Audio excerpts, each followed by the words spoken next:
நம்ம இட்லி சுட போகிறோம்ப்பா. மாவு எடுத்துக்கிறேன். இட்லி வந்து இட்லிக்கு அரிசி பச்சரிசி எவ்வளோ, புழுங்கல் அரிசி எவ்வளோ, அதுக்கு தகுந்த உளுத்தம்பருப்பு எவ்வளோன்னு ஆரத்தை நான் ஒரு வீடியோவாக போடுறேன். இப்போ வந்து நம்ம இட்லிக்கு மாவு எடுத்தாச்சு.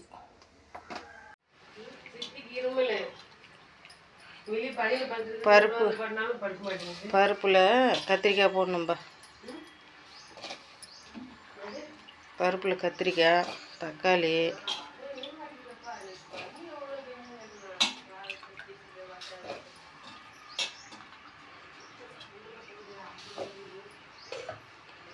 தக்காளி போடணும் பருப்பில்.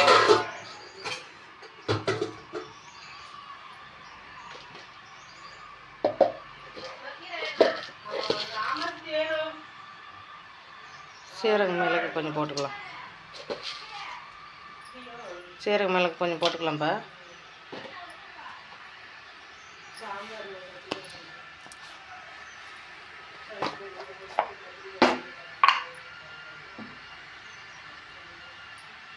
மஞ்சத்தூள் கொஞ்சம் போட்டுக்கலாம்.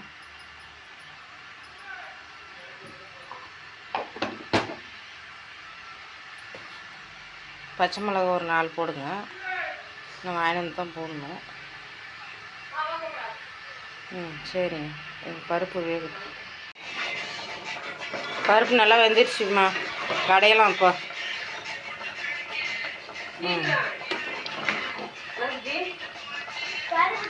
பருப்பு வெந்துருச்சு. கடையெல்லாம் பருப்பு நல்லா வெந்துருச்சுமா. கடையெல்லாம் இப்போ இட்லி ஒரு பக்கம் வேகுது.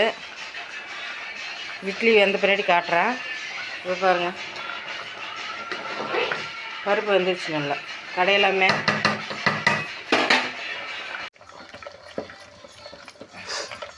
நல்லா கடைஞ்சிக்கலாம்பா.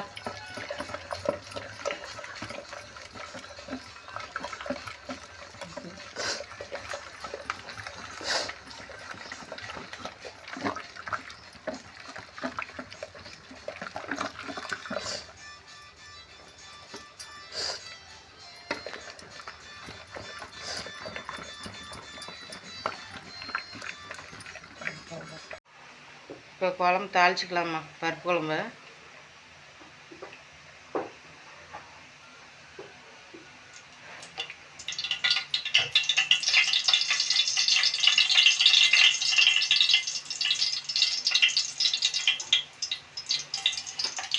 கடுகு போட்டுக்கலாம்.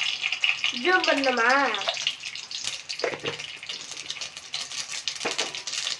லைட்டு வேணும்.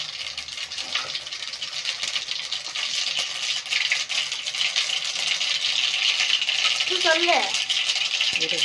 கடுகு தாளிச்சதும், கடுகு பொரிஞ்சதும் வெங்காயம் போட்டுக்கலாமா.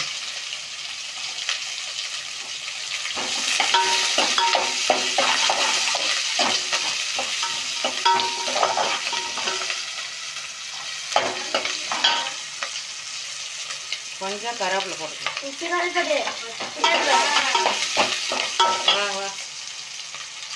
வரத்துக்கு லேட்டாக வந்து நாங்கள் எங்கே ஆரம்பிச்சிங்க.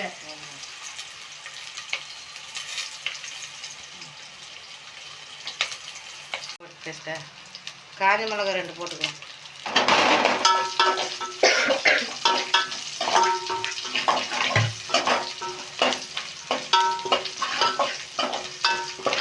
நல்லா வணங்கிடுச்சு. இது காட்டு நல்லா கடைஞ்சி எடுத்துருச்சு. இப்போ வந்து இதை எடுத்து இதில் ஊற்றிடலாம்.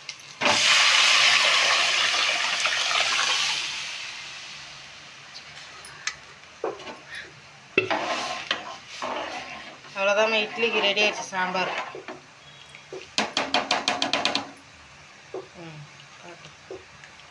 இட்லி சாம்பார் ரெடி ஆயிடுச்சு. இட்லி ரெடி ஆயிடுச்சுமா.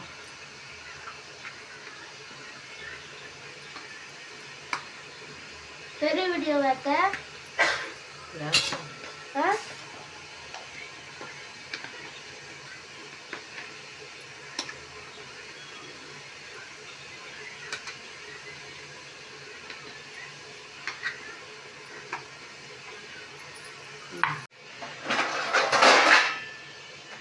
இட்லி பார் பஞ்சு மாதிரி வந்துருக்கு பாருங்க.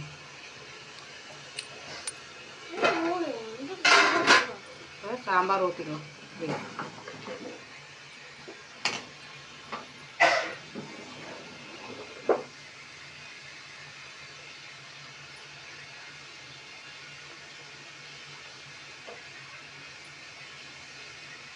அவ்வளோதான் ரெடி ஆயிடுச்சு.